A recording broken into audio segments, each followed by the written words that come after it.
Colin Vallon, bonjour. Bonjour. Nous sommes dans les loges du Maillon et vous sortez à peine de Eins, zwei, drei. Dans quel état on est quand on sort de ce spectacle? Ben, je me sens bien, ça se passe souvent très bien et puis ouais, c'est vraiment agréable parce que la musique, il y a beaucoup de moments qui sont créés dans l'instant, donc on a à chaque fois des émotions. Enfin, moi j'ai à chaque fois des émotions assez fortes. On va parler de la musique un instant plus tard. J'aimerais que vous nous racontiez un peu ce qui se passe sur scène. Ces 4 hommes sur scène. Voilà, oui. Qu'est-ce qui se passe? Et que vous nous parliez un peu de vos collègues interprètes. Alors, l'idée, c'est de reprendre le trio classique de clowns. Donc, il y a le clown blanc, l'Auguste. Donc, c'est le clown blanc qui représente la classe, la classe un peu dominante, disons. Et l'Auguste qui représente un peu le travailleur, en fait, l'employé. Et puis il y a ce rapport de force qui se crée. Et il y a un troisième personnage qui vient un peu déranger ce duo, ce rapport de force qui est le contre-pitre. Et puis c'est interprété, le clown blanc il est interprété par Tarek Alabi, l'Auguste par Dimitri Jourde et le contre-pitre par Roméo Runa. Et puis qui sont les 3 des interprètes incroyables. Et moi je mets ça en musique et je suis sur scène avec un piano. Ouais, c'est assez modeste parce qu'en fait, en l'occurrence dans cette pièce, Eins, zwei, drei, la musique est un interprète à part entière. Voilà, ouais, c'est vrai que c'était aussi... il y a pas mal de moments où la musique soutient l'action ou illustre un peu l'action, mais il y a aussi beaucoup de moments où elle s'envole, elle prend son espace. Et puis c'était l'idée commune avec Martin Zimmermann et moi que la musique se cantonne pas à un rôle d'accompagnant, mais que ce soit un personnage à part entière. On va pas raconter l'histoire, parce qu'en fait, ce qui est génial dans ce spectacle, qui est aux frontières de la danse, du théâtre, du cirque, du concert, c'est justement qu'il faut garder cette porosité. Il y a une histoire qui est racontée, mais c'est surtout un spectacle profondément humain. C'est-à-dire que ça raconte des histoires d'hommes, à hauteur d'hommes. C'est un spectacle presque punk. C'est vrai, oui. Et c'est un spectacle d'une liberté, d'une poésie, d'une invention qui est vertigineux. Ben, merci. Mais c'est vrai que c'est mis un peu dans un contexte contemporain, mais c'est vrai que ce trio de clowns, ça décrit vraiment des rapports de force qui sont intemporels.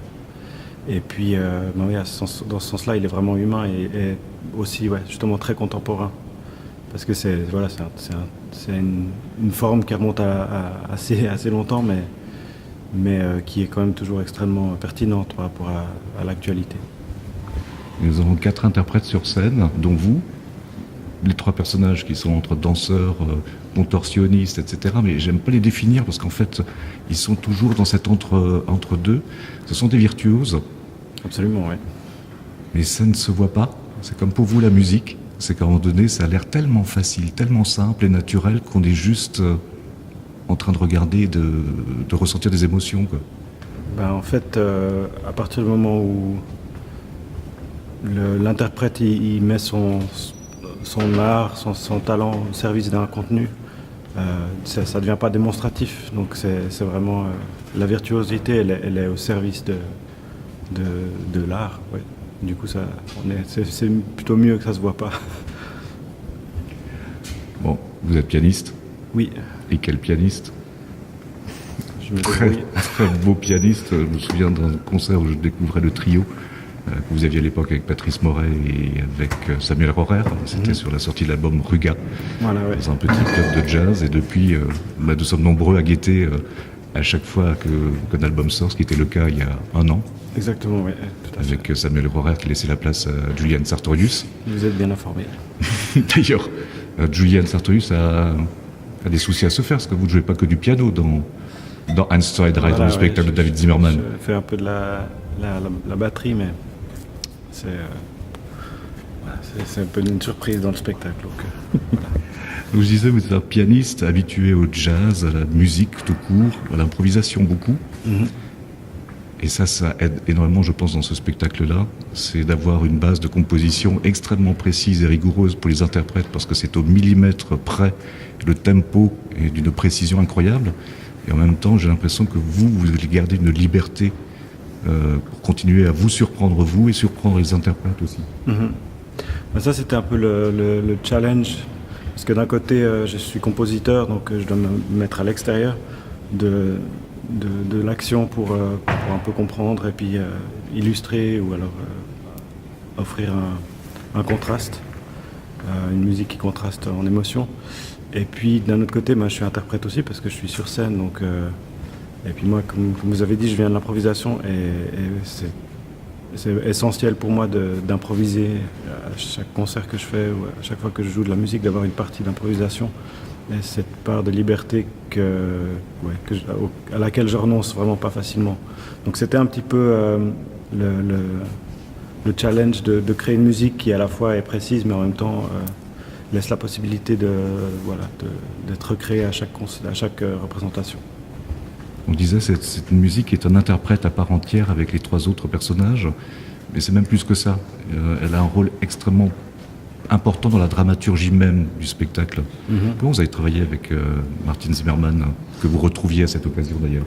Alors en fait on s'est vus tous ensemble, on a travaillé depuis le début ensemble, donc la pièce s'est créée un peu de manière très organique avec aussi les 3 clowns qui étaient là, des fois juste 2, des fois juste un clown, et puis ça s'est fait sur une assez longue période en fait.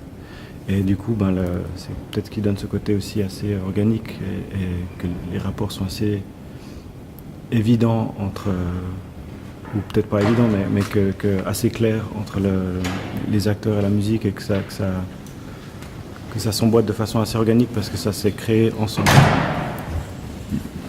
Il y avait une méthode de travail, vous vous retrouviez pour des répétitions, il y avait des indications que vous donnez de Martin Zimmermann? Alors on a pas mal fait d'improvisation en fait, des improvisations libres au début, où moi je proposais une musique et puis l'interprète ou les 2 interprètes essayaient des choses et faisaient une proposition chorégraphique ou de personnage ou d'histoire. Et puis petit à petit, Martin, aussi après il y avait tout le jeu avec le décor qui s'est construit aussi en parallèle. Donc après de trouver le rapport aux objets, le rapport au décor, à l'espace, et puis aussi avec cet espace qui se modifie. Donc il y a eu beaucoup d'essais, beaucoup d'essayer. Et puis après Martin, il a aussi amené des cadres assez précis et puis repris des choses, les changer, les mettre dans un autre contexte ou donner des... Mais c'était assez libre comme façon de travailler, assez organique. Donc vous partiez de gestes, de mouvements? Voilà, oui. Il y avait aussi après un travail chorégraphique qui a été fait, aussi des fois seulement Martin avec les artistes, et puis où c'était vraiment du travail physique, du travail sur la gestuelle, sur le personnage, les postures, le langage chorégraphique, qui ça s'est fait peut-être aussi indépendamment de la musique. Il me semble qu'il y avait une chose que Martin Zimmermann demandait à chacun des interprètes, c'est de venir avec une musique, une chanson, quelque chose qui lui tenait à cœur. Et je pense à ça notamment pour la toute fin du spectacle où il y a un superbe fado magnifiquement interprété. Oui, alors on avait envie de... en fait, moi j'avais demandé aux interprètes de quel morceau ils avaient envie des morceaux qui les touchaient. Et puis c'est comme ça qu'on avait quelques propositions, puis on a gardé vraiment ces 3 chansons. Donc il y a une chanson d'Edith Piaf, un fado, et puis encore un autre morceau que chante Tarek El-Habi. Je laisserai.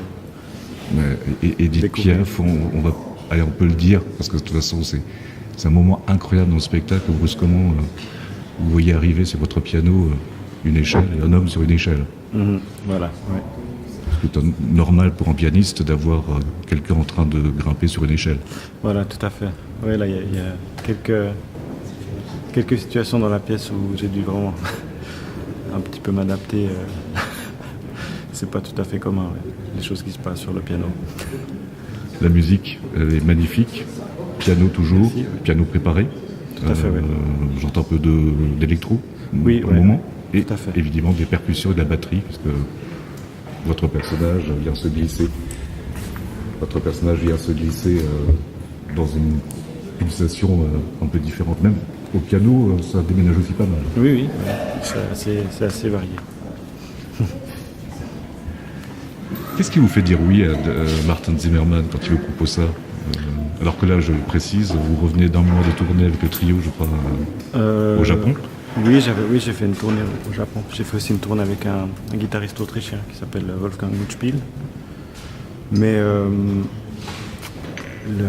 ouais, on avait travaillé déjà avant sur la pièce précédente qui s'appelle Halo. Et puis, en fait, là, il m'avait demandé. Il était venu me voir parce qu'en fait, on s'est rencontrés à travers Eugénie Rebetté. Et puis, il était venu voir un concert à moi et puis je crois que ça lui avait bien plu. En fait, il cherchait un musicien pour composer la musique de sa pièce Halo. Et puis moi, j'avais envie d'essayer, parce que ça m'intéressait de faire de la musique dans un contexte différent, de créer de la musique pour un contexte différent. J'avais fait une fois une musique j'ai fait quelques musiques de films documentaires et puis une fois une musique de théâtre, mais c'était encore un autre, c'était quelque chose peut-être plus modeste. Et puis là, c'était quand même un mandat assez conséquent. Et puis moi, j'ai découvert aussi avec plaisir le travail de Martin. Et ouais, c'est très inspirant d'essayer de mettre ma musique dans un autre contexte. Donc, voilà. Et puis du coup, après, la première collaboration s'est très bien passée. Et puis c'était vraiment un travail très intéressant, très intense aussi. Et puis après, il m'a proposé de jouer sur scène, en fait. Et puis, j'ai relevé le défi parce que ma grande peur, c'était justement de ne pas avoir cette liberté. Parce que souvent dans le théâtre ou dans les arts de la scène, c'est beaucoup plus fixe que dans le jazz. Mais finalement, on a vraiment réussi à relever le défi, puis à trouver une façon voilà, que je garde ma liberté. Donc, je suis très content d'avoir dit oui.